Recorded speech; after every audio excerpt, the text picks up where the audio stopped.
Hey guys, Dr. Hey Holly guys. and Sebastian. Wait here with Set Apart Health. We are doing a super fun holiday bake shop recipe for you guys. Can you smell that? What does it smell Yum. like? Gingerbread And cookies. Say ginger and spice. Yay! We're gonna do some gingerbread cookies for you guys. And why are these fun? They are gluten-free and they have lots of good healthy ingredients. So Yep. if you've been wanting to learn how to make healthy treats with your kids, or just for your family, or just for yourself because you are a kid at heart, follow this recipe and we're excited to show you. We're gonna go ahead and zoom in and show you exactly how to do it. All right, here we go. All right guys, so here's the fun part where we get to put everything in the food processor. So it's super easy. You just dump and Go. pulse. Yeah, dump and go. So here we have Need our help? almond flour. Oh please, that'd be awesome. We have 1.5 cups of almond flour, 3/4 cup of arrowroot, a little powdery. And then we have our spices. So we have 1 teaspoon of pumpkin pie spice, 1 teaspoon of cinnamon, and a 1/2 teaspoon of salt. So that's, I just put all the dry ingredients in a bowl. You can just do it one by one. It's not, either way is fine. It's not a big deal. So that's the dry ingredients. The arrowroot is really fun in here. I think I mentioned it in our other giant cookie recipe, that for this recipe, it makes the gingerbread. So it's gonna give it that snap or that chew, that hard part. Yep. So that's the fun part. Okay, so this is the messy part. Here's our liquids. Sebastian's gonna go ahead and dump that in. So easy, 3 tablespoons of either almond or cashew butter, it doesn't matter. I've used both and it doesn't change the flavor. 3 tablespoons of molasses, which of course we know makes gingerbread, and 3 tablespoons of maple syrup. So honestly, in the whole cookie recipe, there's not much sweetener in it. And the sweetener that is maple syrup is really clean, and a little bit from molasses. And in their flavor, when you taste them, they just taste like true gingerbread. They don't have like a super duper sweet taste. Personally, I like that in gingerbread. Yeah, I am just so impressed how it's so true to the taste, and then we'll scrape all that good stuff. It's a little sticky, so. Little sticky, but if you're not putting it in a bowl, you just put it directly, you don't have that issue, but.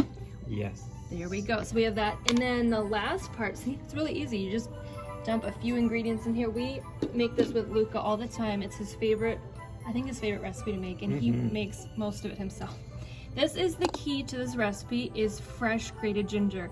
So I have never tried it with powdered, but don't do it. Just do the fresh. It's so easy. We just take a couple nubs. I peel it, and then I take a little microplaner or grater, and you just grate it. And I found that 1.5 teaspoons of fresh grated ginger makes it like the perfect taste. If you like more or less, you can do more.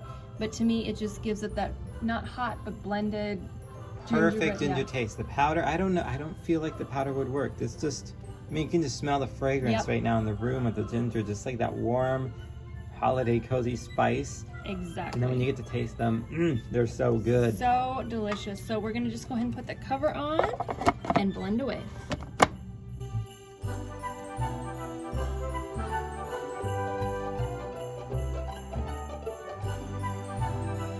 Okay, so we got it half blended. I just scraped down the sides a little bit, and then we're gonna go ahead and blend, and it should incorporate mostly. It's not gonna look like it's fully stuck together, and I'll show you how we will get that. All right, here's our beautiful gingerbread dough. So we're gonna go ahead and take this out, and then we're gonna put it on a piece of parchment paper. Okay guys, so this is what it looks like. It's like a sandy texture. Okay, so you see it's not quite a dough yet, but it has plenty of moisture, like a pie crust. When you press it in and it compresses together. So I'm gonna go ahead and dump it. There's a lot of our moisture on the bottom of the food processor, and that's okay. We'll get that in the dough. So then, like you said, it's a little looser or drier looking than you would think a dough would be that you can roll out. But this is the trick. So you just take your parchment paper and you just squeeze in on each side and press down and squeeze in and press down. A little package. Isn't that fun? So you're just gonna do that a couple times, and then you'll have a rollable ball.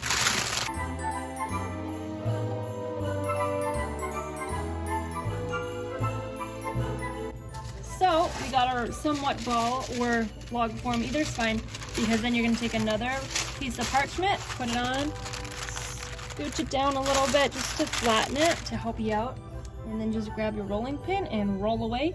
And we're gonna roll it out to about a 1/4 inch is what I like. You can do thinner if you like real thin and crispy cookies, or a little fatter if you like just a chewy cookie, but I like a 1/4 inch. So here we go. Sebastian, you wanna do the hard labor? Guys, so I was actually rolling it out and I noticed that it was crumbling up on me. So just like you saw, it's still, it was a little dry yet. So I kept kneading it almost, I just kept doing this here, you know, pressing it. And you see this glossy texture now?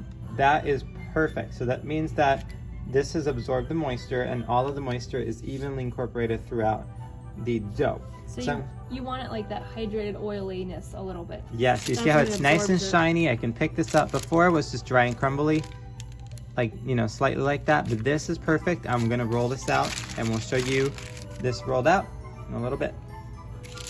All right, so this is the dough rolled out, what it looks like. Perfect. So like I said, it's about, let's see if we can do this without cracking it, about a 1/4 inch. Really good size. Yep. So here we go. You just take whatever cookie cutters you want. I like gingerbread just because it's so fun and classic, but you can take whatever cookie cutters you want and then just start making cookies like you would normally do. All right, so oh my goodness, this one's coming with it. It's perfect. Sebastian is gonna come to my rescue and bring the sheet with me. So I'll scooch it down here. I'll scooch it this way so you can see it. Just pop them out of there, clean them up a little bit, and then we'll fill the whole tray full of them, and then we'll stick them in the oven and bake it at 350 degrees. And you can do 12 to 14 minutes, depending on, like I said, the crispiness that you like. I think 13 is what we do, and it makes them perfect. Yep. 12 is gonna be a little under, a little chewier, and 14 is gonna be more on the crisper side. So we usually do it at 13 minutes. So here we go.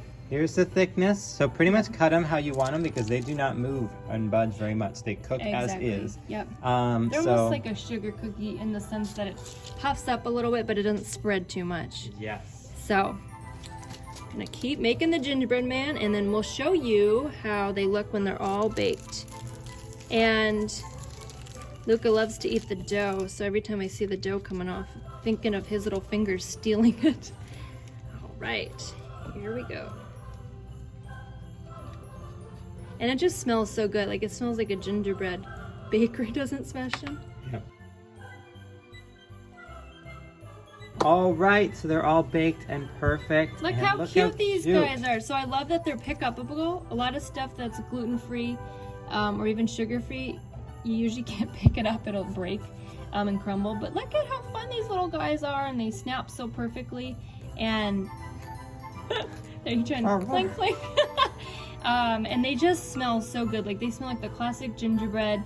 We're even going to make gingerbread houses with them. We haven't tried that yet, but I think you can do that too. But see, you can see these two are pretty close, even a little difference, but they all turn out amazing and they taste amazing. So look at those little cuties. Yep. You want to hear how hard they sound? Nice and hard, very crunchy cookie. Just the perfect essence of ginger throughout it. Like real ginger. I mean, like that. You can tell there's the ginger oil from the natural ginger in there. It's not like a powdered taste. And they just taste like the real deal. That guy even has a little... lost a finger. That's okay. We'll hold your hand.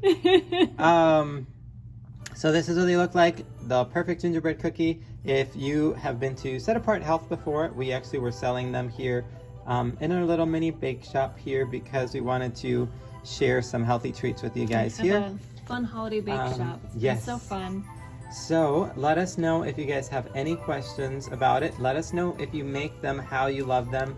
But it's become a tradition for us. It's become a fun recipe that we share with our son, and we will with our kids forever because easy and it's Who doesn't healthier want gingerbread at the holidays? yes, exactly. It's way healthier than all the other ones you can buy.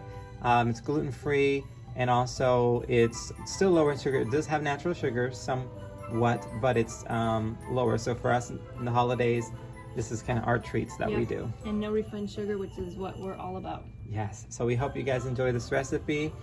Share your thoughts with us. Also, if you'd like to see other recipes, holiday recipes for us to bake or make for you guys, feel free to let us know in the comments.